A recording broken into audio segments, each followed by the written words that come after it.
ತಂಬೆಲ ರುಚಿಸುತ್ತಿದೆ ಎಲ್ಲ ಮರ ಹಣ್ಣುಗಳು ನಿನಗೆ ಕೊಡುವೆ ಈ ನನ್ನ ಹೃದಯ ಪ್ರೀತಿ ಸಾಲದಂತೆ ಸ್ನೇಹ ಬಾಳದಂತೆ ಆಸೆ ತೀರದಂತೆ ನಾ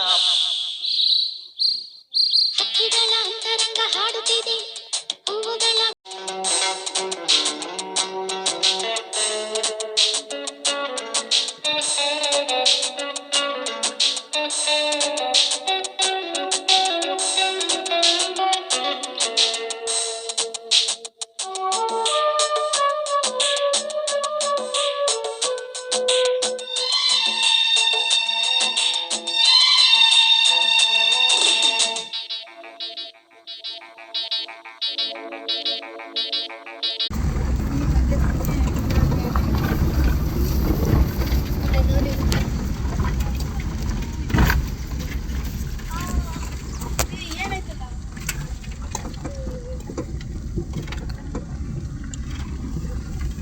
ಅದೇನೋ ನಿಂತಿದೆ ರಾಜು ಇಟ್ಕೊಳಕ್ಕ ಫಾಸ್ಟ್ ಐತಿ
ಎಲ್ಲಾಡ್ಸು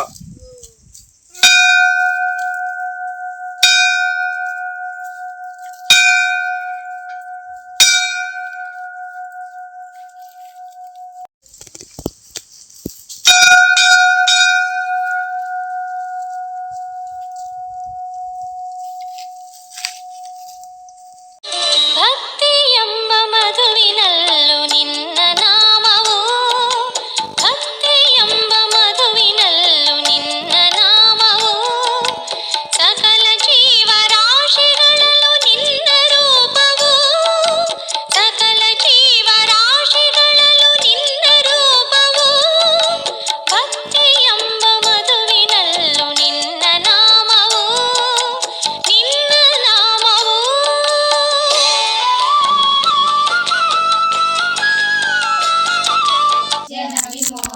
बिन्दु संयुक्तं नित्यं ध्यायन्ति योगिनः कामदं मोक्षदं चैव ओंकारय नमो नमः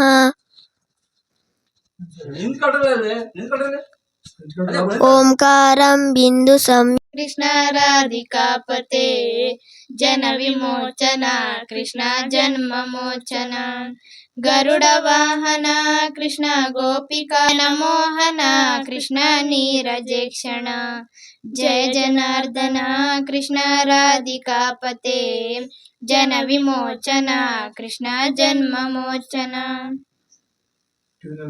ನನ್ನ ಹೆಸರು ಗೋವಿಂದರಾಜು ಅಂತ. ನಾನು ಜ್ಞಾನದ ಇಂಗ್ಲೀಷ್ ಶಾಲೆಯ ಕಾರ್ಯದರ್ಶಿಯಾಗಿ ಕೆಲಸ ಮಾಡ್ತಿದ್ದೀನಿ. ಜ್ಞಾನಪೀಠ ಪ್ರದರ್ಶನದಲ್ಲಿ ಮುಖ್ಯೋಪಾಧ್ಯಾಯನಾಗಿ ನಿವೃತ್ತಿ ಹೊಂದಿದ್ದೇನೆ. ನಾವು ಇವತ್ತು 27ನೇ ತಾರೀಕು ಶನಿವಾರ ಜ್ಞಾನದ ಇಂಗ್ಲೀಷ್ ಶಾಲೆಯ ಹಲವು ಮಕ್ಕಳನ್ನ ಕರ್ಕೊಂಡು ಶ್ರೀ ಅಬ್ಬಿಗೆ ಮಲ್ಲೇಶ್ವರ ಸ್ವಾಮಿ ದೇವಸ್ಥಾನ ಅಬ್ಬಿಗೆ ಬೆಟ್ಟ ಇಲ್ಲಿಗೆ ಬಂದಿದ್ದೇವೆ. ಇಲ್ಲಿ ಇತಿಹಾಸ ಏನಪ್ಪ ಅಂತ ಹೇಳಿದ್ರೆ, ಪೆನುಗೊಂಡಿನಲ್ಲಿ ವೆಂಕಟಪತಿ ರಾಜ ಅಂತ ಒಬ್ಬ ರಾಜ ಇದ್ದ. ಅವನ ಸಂಸ್ಥಾನ ಪೆನುಗೊಂಡೆಯಿಂದ ಕಡಬ ಕಲ್ಲೂರವರೆಗೂ ಕೂಡ ಹಬ್ಬಿತ್ತು. ಆ ಮಹಾರಾಜ ಪೆನುಗೊಂಡೆಯಿಂದ ಕಡಬ ಕಲ್ಲೂರವರೆಗೂ 60 ಶಿವನ ದೇವಾಲಯಗಳನ್ನು ಕಟ್ಟಿಸಿದ್ದಾನೆ. ಚಿಕ್ಕನಾಯಕನಹಳ್ಳಿಯಲ್ಲಿ 5 ಶಿವನ ದೇವಾಲಯಗಳು. ಒಂದು ಪ್ರಸನ್ನರಾಮೇಶ್ವರ ಸ್ವಾಮಿ ದೇವಾಲಯ ತೇರುಬೀದಿ ಚಿಕ್ಕನಾಯಕನಹಳ್ಳಿ, ಎರಡನೇದಾಗಿ ತೀರ್ಥರಾಮಲಿಂಗೇಶ್ವರ ಸ್ವಾಮಿ ದೇವಾಲಯ ವಜ್ರ, ಮೂರನೇದಾಗಿ ಶ್ರೀ ಅಬ್ಬಿಗೆ ಮಲ್ಲೇಶ್ವರ ಸ್ವಾಮಿ ಅಬ್ಬಿಗೆ ಬೆಟ್ಟ, ನಾಲ್ಕನೇದಾಗಿ ಶ್ರೀ ಕಾಡು ಮಲ್ಲೇಶ್ವರ ಸ್ವಾಮಿ ದೇವಾಲಯ ಬ್ಯಾಲಕೆರೆ ಮತ್ತು ಮಾಳಿಗೆಹಳ್ಳಿಯ ಮಧ್ಯೆ, ಐದನೇದಾಗಿ ಶ್ರೀ ಮಲ್ಲಿಕಾರ್ಜುನ ಸ್ವಾಮಿ ದೇವಾಲಯ ಪಂಕಜನಹಳ್ಳಿ. 5 ದೇವಾಲಯಗಳ ಜವಾಬ್ದಾರಿಯನ್ನು ಹಾಲ್ವಾಡ್ನಲ್ಲಿ ಅವರ ಸಾಮಂತ ರಾಜರಾಗ್ತಕ್ಕಂಥ ಶ್ರೀ ಮುದಿಯಪ್ಪ ನಾಯಕ ಅಂತ ಇದ್ರು. ಆ ಮುದಿಯಪ್ಪ ನಾಯಕನವರು ಪ್ರತಿ ಸೋಮವಾರ ಕುದುರೆ ಮೇಲೆ ಹತ್ತಿ 5 ದೇವಾಲಯಗಳನ್ನು ಪ್ರದರ್ಶನ ಮಾಡಿ 5 ದೇವಾಲಯದಲ್ಲಿ ಅಭಿಷೇಕವನ್ನು ಮುಗಿಸಿ ಅವರು ಆನಂತರ 3 ಗಂಟೆ 4 ಗಂಟೆಗೆ ಮನೆಗೆ ಹೋಗಿ ಹಾಲ್ವಾಡಿಗೆ ಅಲ್ಲಿ ತೀರ್ಥ ಪ್ರಸಾದ ತಗೊಳ್ತಾ ಇದ್ರು. ಕಟ್ಟುನಿಟ್ಟಾಗಿ ಈ ದೇವಾಲಯಗಳನ್ನು ಪಾಲಿಸ್ಕೊಳ್ತಾ ಬಂದರು. 1547ನೇ ಇಸ್ವಿಯಲ್ಲಿ ದೇವಾಲಯಗಳನ್ನು ಕಟ್ತಕ್ಕಂಥದ್ದು ಮಾಹಿತಿ ಇದೆ. ಆ ನಂತರ ಅವರ ಮರಣ ನಂತರ ಇಲ್ಲಿ ಯಾರು ಕೂಡ ಈಗ ಅಬ್ಬಿಗೆ ಮಲ್ಲೇಶ್ವರ ದೇವಸ್ಥಾನದಲ್ಲಿ ನಿತ್ಯ ಪೂಜೆ ಮಾಡೋದಕ್ಕಾಗೋದಿಲ್ಲ. ಯಾಕಂತ ಹೇಳಿದ್ರೆ ಊರಿಂದ ದೂರ ಇದೆ. 1ನೇ ಬಾಗಿಯಿಂದ ಪ್ರತಿ ಸೋಮವಾರ ಒಂದೊಂದು ಮನೆಯವರು ಬಂದು ಪೂಜೆ ಮಾಡ್ಕೊಂಡು ಹೋಗ್ತಾರೆ. ಸೋಮವಾರ ಬಂದರೆ ದೇವರನ್ನು ದರ್ಶನ ಮಾಡ್ಬೋದು. ಇತರ ದಿನದಲ್ಲಿ ಅವ್ರ ಕೆಲಸಗಳಿಗೆ ಅವ್ರು ಹೋಗಿರ್ತಾರೆ. ಅರ್ಚಕರು ಯಾರು ಸಿಗೋದಿಲ್ಲ ಇಲ್ಲಿ. ಹಾಗಾಗಿ ಪ್ರಸನ್ನರಾಮೇಶ್ವರ ಸ್ವಾಮಿ ಮತ್ತು ಉಳಿದ ದೇವಾಲಯ ಎಲ್ಲವೂ ಕೂಡ ಪ್ರತಿನಿತ್ಯ ಅಭಿಷೇಕ ಸೇವೆ ನಡೀತಾ ಇದೆ. ಮತ್ತು 5 ದೇವಾಲಯಗಳಿಗೂ ಕೂಡ ವರ್ಷಕ್ಕೊಂದು ಬಾರಿ ಜಾತ್ರೆ ನಡೆಯುತ್ತೆ. ವಿಶೇಷವಾದ ಜಾತ್ರೆಯನ್ನು ಅವರು ನೇಮಕ ಮಾಡಿ ಪೆನುಗೊಂಡೆ ವೆಂಕಟಪತಿ ರಾಜ ಅಂತಕ್ಕಂಥವ್ರು ನೇಮಕ ಮಾಡಿದ್ದಾರೆ. ಆ ದೇವಾಲಯಗಳು ಇವತ್ತು ಕೂಡ ತನ್ನ ಪ್ರತಿ ವರ್ಷ ಮಾಘ ಮಾಸದಲ್ಲಿ ಆ ಜಾತ್ರೆ ನಡೆಸ್ಕೊಂಡು ಹೋಗ್ತಾ ಇದ್ದಾರೆ. ಈ ದೇವಸ್ಥಾನವನ್ನು ಭಕ್ತಾದಿಗಳೊಂದು ಸಾರಿ ಬಂದು ಭೇಟಿಯನ್ನು ನೀಡಿ ನಿಮಗೆಲ್ರಿಗೂ ನಮಸ್ಕಾರ, ಧನ್ಯವಾದ. ಬೆಟ್ಟದಲ್ಲಿರ್ತಕ್ಕಂಥ ಅಬ್ಬಿಗೆ ಮಲ್ಲೇಶ್ವರ ಸ್ವಾಮಿ ದೇವಸ್ಥಾನದ ವಿಶೇಷ ಏನಪ್ಪ ಅಂತ ಹೇಳಿದ್ರೆ, ನಮ್ಮ ತಾಲೂಕಲ್ಲಿ ಮಳೆ ಬರಲಿಲ್ಲ ಅಂತ ಹೇಳಿದ್ರೆ ಅಲ್ಲಿ ಸುಮಾರು ದೇವ್ರನ್ನ ಕರ್ಕೊಂಡು ಬಂದು ಅಬ್ಬಿಗೆಗೆ ಬಂದು ಇಲ್ಲಿ ಕುಂಭಾಭಿಷೇಕವನ್ನು ನಡೆಸ್ತಾರೆ. ಸಾರ್ವಜನಿಕರೆಲ್ಲರೂ ಕೂಡ ಸೇರಿಕೊಂಡು ಕುಂಭಾಭಿಷೇಕ ನಡೆದು 3 ದಿನದೊಳಗಡೆ ನಮಗೆ ಎಷ್ಟು ಬೇಕೋ ಒಂದು ವರ್ಷಕ್ಕೆ ಅಷ್ಟು ಮಳೆ ಬರುತ್ತೆ.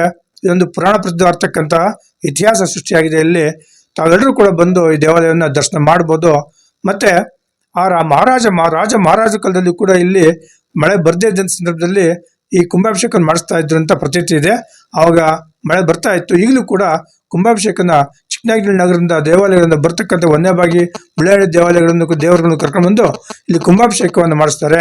ಕುಂಭಾಭಿಷೇಕವನ್ನು ಮಾಡಿ 3 ದಿನಕ್ಕೆ ಹೇರಳವಾಗಿ ಮಳೆ, ನಮಗೆ ಬೆಳೆ ಬೆಳೆಯೋಕ್ಕೆ ಎಷ್ಟು ಮಳೆ ಬೇಕೋ ಅಷ್ಟು ಮಳೆ ಬರುತ್ತೆ. ಆದರೆ ಇಲ್ಲಿ ಕಾಡು ಪ್ರದೇಶ ಆಗಿರೋದ್ರಿಂದ ಪ್ರತಿನಿತ್ಯ ಅರ್ಚಕರು ಬಂದು ಪೂಜೆ ಮಾಡೋಕ್ಕೆ ಸಾಧ್ಯ ಆಗ್ತಾ ಇಲ್ಲ.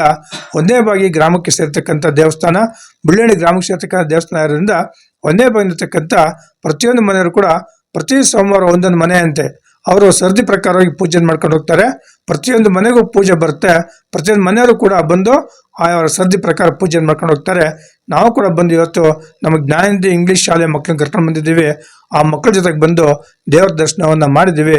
ಇಲ್ಲಿ ತುಂಬ ಉತ್ತಮ ಇರ್ತಕ್ಕಂಥ ವಾತಾವರಣ, ಗುಡ್ಡದ ಮೇಲ್ಗಡೆ ಇರ್ತಕ್ಕಂಥ ಒಂದು ಪ್ರದೇಶ ನೋಡೋದಕ್ಕೆ ಮಕ್ಕಳಿಗೆ ತುಂಬಾ ಹಿತಕರವಾಗಿದೆ. ಬರ್ಬೇಕಾದ್ರೆ ಮಧ್ಯದಲ್ಲಿ ಮಾರ್ಗ ಮಧ್ಯದಲ್ಲಿ ರಸ್ತೆ ಮಧ್ಯದಲ್ಲಿ ಒಂದು ಜಿಂಕೆ ನಿಂತಿತ್ತು. ನಮ್ಮ ಶಾಲಾ ವಾಹನವನ್ನು ನೋಡಿ ಆ ಜಿಂಕೆ ಓಡ್ತು.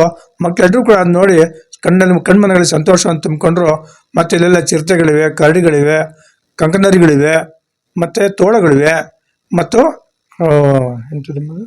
ಇವೆಲ್ಲವೂ ಕೂಡ ಇವೆ. ನಮ್ಮ ಹಳ್ಳಿಗಳು ಇಲ್ಲಿ ಬಂದು ದೇವಸ್ಥಾನ ಸುತ್ತಮುತ್ತ ದನಗಳನ್ನ, ಕರುಗಳನ್ನ, ಕುರಿಗಳನ್ನ, ಮೇಕೆಗಳನ್ನ ಮೇಯಿಸ್ಕೊಂಡು ಹೋಗ್ತಾರೆ. ಮೊದಲು ಇಲ್ಲಿ ಮೈನ್ಸ್ ನಡೀತಾ ಇತ್ತು, ಇತಿಹಾಸ ಪ್ರಸಿದ್ಧವಾಗಿರ್ತಕ್ಕಂಥ ಮೈನ್ಸ್ ನಡೀತಾ ಇತ್ತು. ಆನಂತರ ಸೆಂಟ್ರಲ್ ಗೌರ್ಮೆಂಟು 2007ರಲ್ಲಿ ಈ ಮೈನ್ಸ್ನ ಸ್ಟಾಪ್ ಮಾಡ್ತು. ಹಂಗಾಗಿ ಈಗ ಮೈನ್ಸ್ ನಡೀತಾ ಇಲ್ಲ. ಹಾಗಾಗಿ ಈ ಫಾರೆಸ್ಟ್ ಏರಿಯಾದಲ್ಲಿ ತುಂಬಾ ಸೊಗಸಾಗಿರ್ತಕ್ಕಂಥ ಮನಸ್ಸನ್ನ, ನೋಟವನ್ನು ತುಂಬಿಕೊಳ್ತಕ್ಕಂಥ ಮನೋಹಾರಕ ದೃಶ್ಯಗಳು ನಾವು ನೋಡ್ಕೊಂಡು ಬಂದು ಮಕ್ಕಳ ಜೊತೆಗೆ ತುಂಬಾ ಸಂತೋಷ ಆಯಿತು. ತಾವು ಕೂಡ ಬಿಡುವಿದ್ದಾಗ ಬಂದು ಈ ಶ್ರೀ ಈ ಅಬ್ಬಿಗೆ ಮಲ್ಲೇಶ್ವರ ಸ್ವಾಮಿ ದೇವಸ್ಥಾನವನ್ನು ದರ್ಶನ ಮಾಡ್ಕೊಂಡು, ದೇವರ ದರ್ಶನ ಮಾಡ್ಕೊಂಡು, ಸೋಮವಾರ ಬಂದು ಅರ್ಚಕರಿರ್ತಾರೆ. ಬೆಳಗ್ಗೆ 11 ಗಂಟೆಗೆ ಬಂದ್ರೆ ನೀವು ಕೂಡ ಸ್ವಾಮಿ ದರ್ಶನ ನಡೆದು ಈ ಕೈಂಕರ್ಯದಲ್ಲಿ ಪೂಜಾ ಕೈಂಕರ್ಯ ಭಾಗವಹಿಸಬೇಕು ಅಂತೇಳಿ ತಮ್ಮಲ್ಲಿ ಸವಿನಯ ಪ್ರಾರ್ಥನೆ. ನಮಸ್ಕಾರ, ಧನ್ಯವಾದಗಳು.